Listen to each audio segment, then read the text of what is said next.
आत्ता सध्या या 8 दिवसातली 15 दिवसातली अपडेट आम्ही घेतलेली नाही, परंतु जे काही रीतसर कोर्टातून आम्हाला तिथल्या ज्या काही अपडेट पाहिजे आहेत किंवा तिथले काही CCTV फुटेज आहेत त्याचा अर्ज आम्ही दिलेला आहे. त्या लवकरच CCTV फुटेज आम्हाला येतील आणि मग आम्ही त्याच्यात काय CCTVमध्ये आले ते तुमच्याकडे व्यक्त होऊ. थँक्यू. देशमुख यांना मारण्यात आलं होतं, तोच पद्धतीने त्या ड्युटीला देखील मारण्याचा प्रयत्न झाला होता. हा संपूर्ण वननंबर त्या ठिकाणी पोहोचलेला आहे. कसं हे करतात? नाही, बंदची हाक दिली होती जिल्हाभर, परंतु बंद ठेवण्यानं, निषेध व्यक्त करण्यानं अक्षरशः न्याय मिळतो का यावर प्रश्नचिन्ह आहे.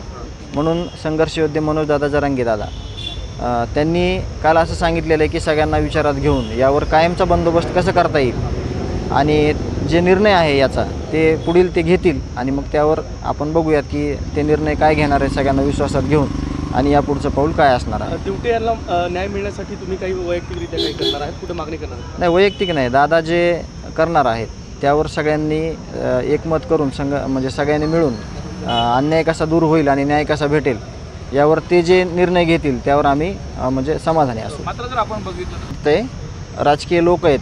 आता असं असतं की एखादा माणूस चुकला तर त्याला ती चूक परत नाही होऊ द्यायची, त्याची जी खबरदारी स्वतः घेतो किंवा त्याचं कुटुंब घेतं किंवा समाज म्हणतो त्याला की चूक करू नको, परंतु इथं सूडाचं भावना ठेवली जाते, सूड घेतला जातो आहे की अक्षरशः ज्या आरोपींनी एवढ्या निर्गुणपणे खून केला आहे त्या आरोपीला कुठंतरी पोचण्याचा किंवा तशीच पुष्टी देण्याचा प्रयत्न अप्रत्यक्ष त्यांना वाटतं की कुणाला कळणार नाही, परंतु त्या पद्धतीनं त्यांचे विचारविनिमय होत आहेत आणि त्या आरोपींना, कारण का मग बघितलेलं आहे आपण, हे जे आरोपी आहेत, आरोपी हे कुणासोबत राहतात, कुणाचे आहेत, कुणासोबत फोटो आहेत, कुणासोबत त्यांचेच लागेबंदे आहेत, हे सर्व सुरूच असताना देखील नुसतं न्याय पाहिजे किंवा अशा घटना घडल्या नाहीत पाहिजे असं म्हणून भागणार नाही.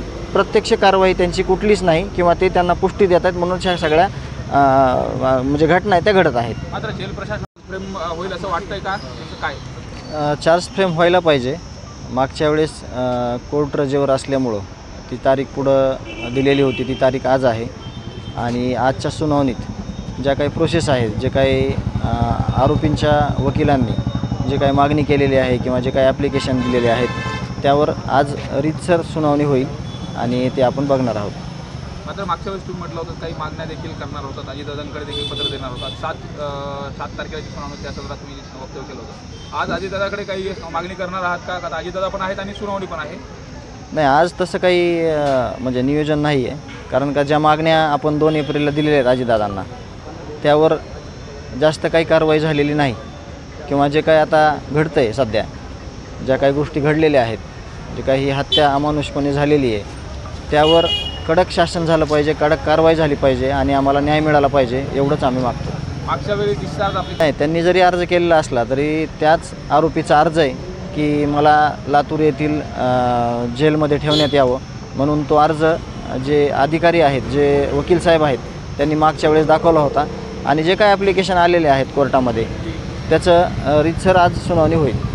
मात्र आपण जर बघितलं म्हणणं मांडलं जाणार आहे आणि ते आता आम्ही मांडत आहोत.